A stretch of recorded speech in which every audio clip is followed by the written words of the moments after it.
Korea में जहां युंजी नामक लड़की ने एक ट्रेन के अंदर एक आदमी के ऊपर नजर रखी हुई थी, वहीं किसी स्टेशन पर सेडो नामक एक आदमी सेडुकू खेल रहा था और जल्द ही वे भी इस ट्रेन में चढ़ गया। वे युंजो और उस आदमी के पास से गुजरा। खैर बाद में ट्रेन से उतरकर भी युंजो उस आदमी का पीछा करते हुए एक रेस्टोरेंट में आ पहुंची। वहीं दूसरी तरफ सेडो एक पार्किंग लॉट में सीसीटीवी पर सूरज की रोशनी पड़ने का इंतजार करने लगा। मौका पाते ही वह एक गाड़ी में घुसा और उसकी तारों से कुछ छेड़छाड़ की। इसके बाद वह फटाफट एक बिल्डिंग के छत में पहुंचा और तभी यह खुलासा होता है कि सेडो एक डाका डालने वाला गैंग का लीडर था और आज वे लोग एक बैंक को लूटने वाले थे। उसने रेडियो लाइन में तार जोड़कर पुलिस की लोकेशन पता की और तब हमें पता चला कि पहले उसने पार्किंग लॉट में एक गाड़ी पर बम लगाया था। जल्द ही उस बटन को दबाकर धमाका कर दिया ताकि पुलिस का ध्यान भटक जाए और फिर उसके टीम बैंक लूटने के काम में लग गए। सेडो के हुक्म के मुताबिक उन्हें सिर्फ 3 मिनट के अंदर यह काम करना था ताकि वह बिना कोई सबूत छोड़े भाग सके। लेकिन फिर एक गुंडे के मन में लालच आ गया और उन्होंने ज्यादा वक्त लगा दिया, इसलिए लापरवाही की वजह से पुलिस उनके पीछे पड़ गई। तभी सेडो ने मैक्स को कहा कि सड़क के बीच एक ट्रक लाने को और जल्द ही वह पुलिस की गाड़ी से टकरा गई। इसके बाद मैक्स भी तुरंत वहाँ से भाग निकला। वहीं दूसरी ओर वह आदमी युंजे के सामने आ गया और पूछा कि तुम मेरा पीछा क्यों कर रही हो। असल में उस आदमी का नाम हुआंग था और वह स्पेशल क्राइम का यूनिट का चीफ था। युंजी भी उसकी टीम के जासूस बनना चाहती थी, इसलिए वह हुआंग का पीछा कर रही थी। तभी हुआंग ने उससे टेस्ट लेने के लिए युंजी को आज के दिन जो भी हुआ वह सब कुछ बताने को कहा। युंजी की याददाश्त बहुत तेज थी, इसलिए उसके आसपास जो भी चीज हुई थी वे उसने बिल्कुल सटीक तरीके से याद रखी हुई थी। युंजी ने सब कुछ सही बताया मगर अंत में एक सवाल का जवाब नहीं दे पाई। तभी हुआंग ने उसे अपने दिमाग में पूरे दिन को फिर से याद करने को कहा और उसने आखिर में सवाल का जवाब भी मिल गया। आखिरकार हुआंग ने उसे अपनी टीम में शामिल कर लिया। बाद में जब हुआंग ऑफिस पहुंचा तो उसे बैंक में हुई लूट की जांच करने की जिम्मा मिला। उसने सीसीटीवी की पूरी फुटेज देख ली, लेकिन कहीं भी सेडो और उसके टीम का नामो निशान नहीं था। वहीं दूसरी तरफ सेडो अपने गैंग के बीच लूटे हुए माल को बांटने के लिए पहुंचा। तब उसने उस गुंडे को पकड़ा जिसकी वजह से सबकी जान खतरे में पड़ गई थी और सबके सामने बेरहमी से पीटकर उसे मार डाला। इसके बाद वह लूटे हुए पैसे को लेकर एक अंधेरे गली में पहुंचा, जहां वहां अपने मास्टर से मिला। मास्टर वही बूढ़े आदमी था जिसके कहने पर सेडो ने इस लूट को अंजाम दिया था। उधर हुआंग ने ऑफिस में फिर से सीसीटीवी फुटेज देखी तो उसने ट्रक वाले आदमी यानी मैक्स को पकड़ने का फैसला किया। हालांकि तब भी वह मैक्स का चेहरा नहीं देख पाया था। खैर फिर युंजो भी ऑफिस में आ गई और हुआंग ने उसे पूरी टीम से मिलवाया। अब हुआंग ने उन्हें मिशन समझाया और वह सब मैक्स को पकड़ने निकल गए। हुआंग ने सभी जासूसों को अलग अलग काम सौंप दिया और वहीं सब अपने भेष बदलकर मैक्स को तलाश करने में लग गए। मगर पूरे दिन शहर में घूमने के बावजूद भी उन्हें मैक्स का पता नहीं चला। वहीं दूसरी तरफ सेडो नेशनल फूड नामक एक स्टोर में पहुंचा, जहां वह अपने चोरी की प्लानिंग करता था। उधर हुआंग के टीम को आखिरकार एक आदमी दिखा जिसका शरीर मैक्स जैसा था। हुआंग के लिए काम करने वाले एक आदमी स्क्रूअल तुरंत भेष बदलकर उसके पीछे चलने लगा, मगर फिर पता चला कि आदमी मैक्स नहीं था। इधर रात को सेडो अपने अगली चोरी को अंजाम देने के लिए निकल गया था। इस बार वे लोग एक कंपनी के कहने पर उनके खिलाफ मिले एक सबूत को एक बिल्डिंग से चुराने वाले थे। कुछ मिनटों में उन्होंने अपने काम को पूरा किया और वहां से भाग निकले। मगर तभी सेडो को एहसास हुआ कि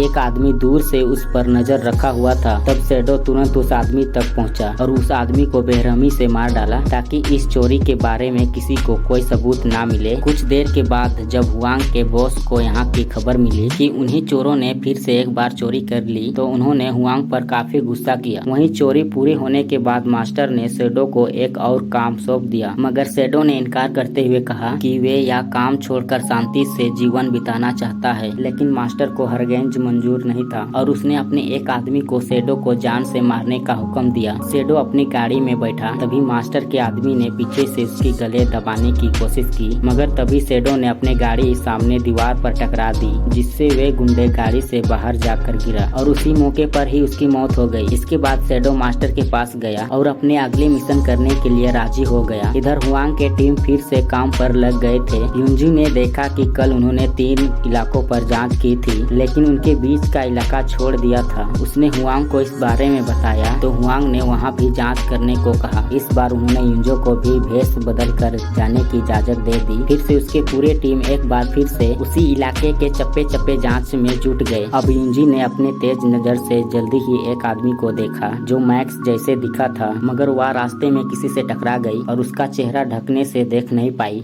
ये आदमी एक स्टोर में घुसा और स्क्विरल तुरंत कैसर का भेष बनाकर उसके सामने आ गया। तभी उसने मैक्स की शक्ल देखकर अपने टीम को खबर कर दी कि वह आदमी यही है जिसने की उन्हें तलाश थी। फिर यूंजी ने मैक्स का पीछा किया और उसका कमरा नंबर देख लिया। उसकी लोकेशन का पता लगने के बाद स्क्विरल ने वहां आकर चारों ओर सीसीटीवी कैमरा छुपा दिया ताकि वह मैक्स के हर कदम पर नजर रख सके। उधर शैडो अपने अड्डे पर अगले लूट का प्लान बना रहा था। उसने हर कदम में अपने दिमाग में सोचा ताकि सब कुछ प्लान के मुताबिक ही हो। इस बार उसका मकसद कोरियन स्टॉक एक्सचेंज के हैक करके इसमें एक सॉफ्टवेयर डालना था। उधर हुआंग और उसकी बॉस उस अपार्टमेंट में पहुंचे जहां शैडो ने उस पर नजर रखने वाले आदमी को मार डाला था, लेकिन यहाँ भी उन्हें शैडो का कोई सुराग नहीं मिला। फिर हुआंग की नजर कैमरे की दिशा पर पड़ी और उसे एहसास हुआ कि शैडो सामने वाले बिल्डिंग के छत से अपने लूट पर नजर रखता है। खैर रात को यूंजी ने देखा कि एक लड़की मैक्स के घर से कचरा बाहर फेंक रही थी। यूंजी ने तुरंत जाकर कचरे को फैला दिया और उसमें तलाशी लेने लगी। फिर हुआंग की मदद से उन्होंने कुछ कागज के टुकड़े को इकट्ठा किया जो कोई एक सुडोकू पजल थी, मगर इस पजल को सही तरीके से सुलझाया नहीं गया था। तुरंत उन्हें एहसास हुआ कि शायद यह चोरों के अगले मिशन से जुड़ी हुई है। फिर उन्होंने इस नंबर को अलग अलग तरीके से जोड़कर देखा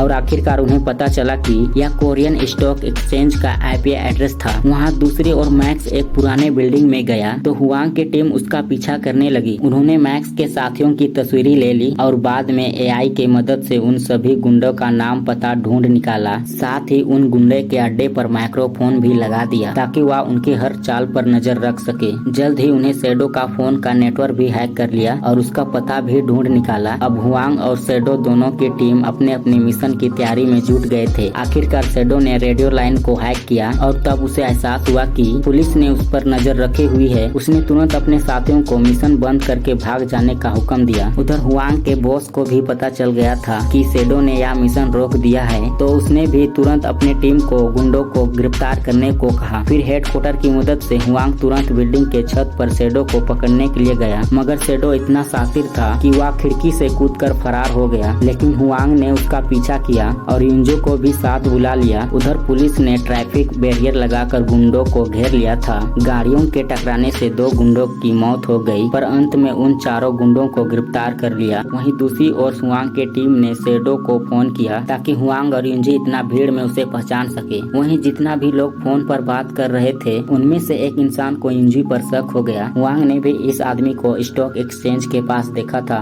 इसलिए वह उसका पीछा करने लगा, मगर शैडो जल्दी ही भागकर सड़क के दूसरी ओर चला गया। तभी स्क्विरल ने ट्रैफिक पुलिस का भेष बनाकर उसे रोक लिया, मगर शैडो को भी उसकी असलियत के बारे में पता था और वे स्क्विरल पर एक नुकीली चीज से वार करके भाग निकला। हुआंग और यूंजी तुरंत उसे बचाने दौड़े, मगर तब तक काफी देर हो चुका था। उन दोनों को शैडो की पहचान हो गई थी, मगर स्क्विरल की मौत की वजह से मिशन को बंद कर दिया। फिर रात को शैडो मास्टर को मारने निकल गया क्योंकि यह किस्सा खत्म करके चोरी चकारी के धंधे से बाहर आना चाहता था। जब वह मास्टर के पास पहुंचा, मगर शैडो भी कम ताकतवर नहीं था। उसने जल्द ही गुंडे का सामना करना शुरू कर दिया और उसने एक एक करके धूल छटाकर मास्टर की ओर बढ़ा। कुछ ही देर में मास्टर को बेरहमी से मौत की घाट उतार दिया। वहीं दूसरी ओर स्पेशल यूनिट अपने मिशन में नाकामयाब और स्क्विरल की मौत से काफी शर्मिंदा थी। इसी वजह से उनकी ऑफिसर ने इस मिशन से बाहर कर दिया। मगर कुछ दिन के बाद यूंजू को हुआंग की सिखाई हुई बात याद आई और उसे एहसास हुआ कि वह ट्रेन में शैडो से टकराई थी। उस समय उसके हाथ में नेशनल फूड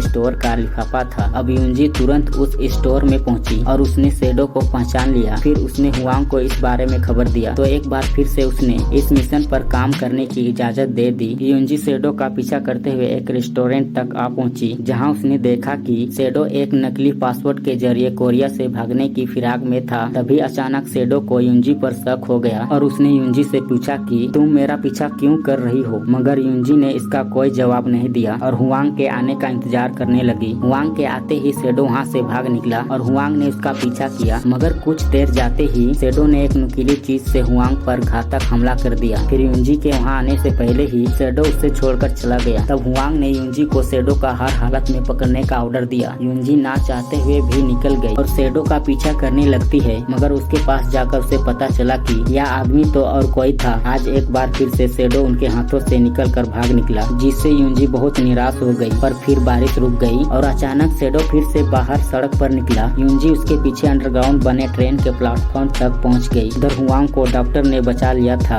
और नेटवर्क ना होने के बावजूद भी उसने यूंजी के पता का हिसाब लगा लिया। वहीं यूंजू शेडो को ढूंढ रही थी कि अचानक शेडो ने पीछे से आकर उसे ही बंदी बना लिया। तभी पुलिस भी वहां आ पहुंची, मगर वह गोली नहीं चला सकते थे। अब शेडो ट्रेन के आने का इंतजार करने लगा, पर तभी अचानक यूंजी ने शेडो की टांग पर हमला कर दिया और शेडो अपने जान बचाकर वहां से भागा। जैसे ही वह बाहर निकला तो हुआंग पहले से वहां मौजूद था। हुआंग जिस रास्ते पर था वहीं ट्रेन आ रही थी, मगर हुआंग ने अपने जान की परवाह ना करते हुए शेडो पर गोली चलाकर उसे मार डाला। ऐन वक्त पर ट्रेन भी रास्ता बदल लिया और हुआंग की जान बच गई। आखिरकार स्पेशल फोर्स का मिशन पूरा हुआ और सबने चैन की सांस ली। अंत में पूरे टीम ने स्क्विरल को श्रद्धांजलि दी, जिसके बाद यूंजू और हुआंग शेडो के बाकी साथियों को पकड़ने के लिए अगले मिशन में निकल गए।